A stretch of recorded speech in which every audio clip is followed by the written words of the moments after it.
Hey guys, R4GE VipeRzZ, and today I'm going to show you how you can check your computer's RAM and make sure it is running stably and without any errors. So all we're going to need is a USB that we don't have anything on that we want, as we're going to use it to boot up to. So you just want to plug the USB in that you're going to use as a boot USB, and then the next thing you want to do is you want to come to this page here. The link will be in the description, and we're going to be using memtest86 for testing the RAM. So we will just download the free version, and then we'll just come to our downloads, and we will just extract the zip file, and then inside we will then run the image USB application, and then you want to select your USB in the list. Make sure you do select the correct USB, as when you do this it will wipe the data off it, as it's going to be writing memtest86 to the USB as a bootable device. So I'll just select my USB, as that is the only USB I have plugged in, and then we just want to click write to start writing, and then we'll say yes, we have chosen to write to the image. And then we'll say yes, we do know that the data is going to be destroyed on the USB, and then we'll just let it write.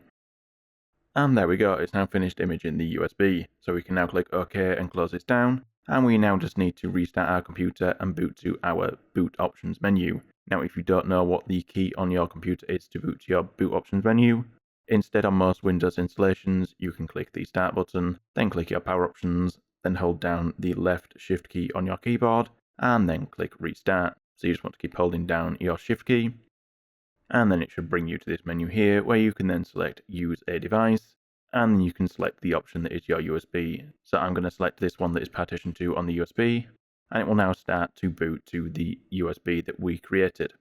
Now as you can see it's booted up to memtest86, and it is just getting everything ready.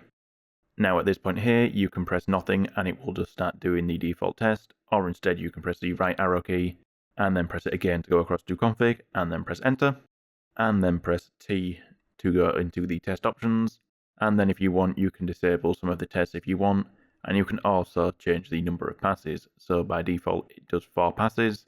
Now for demonstration purposes I'm just going to reduce it down to 1, so all you have to do is just press enter on the value and then type in the new number of passes that you want. So I'm just going to put 1, and then I'll press enter to submit it. So now I've done that, I now want to start the test, so I will just press S to start the test, and it will now start testing the RAM. So I'll just let it do that. So there you are, as you can see the test is now finished and it has passed. So if I now just press enter, and then I press enter again, as you can see there were no errors at all. If you have any errors you probably want to reduce the speed of your memory. So I'll just slightly bump up the speed of my memory and run it again and show you what it looks like when there are errors. So I'll just press X to exit, and then I'll just restart it and go into my BIOS. And there we go, I've now increased the memory speed a little more, so I'll just rerun the mem test again. So I'll just need to boot back up to it. So now this time I'll let this run again.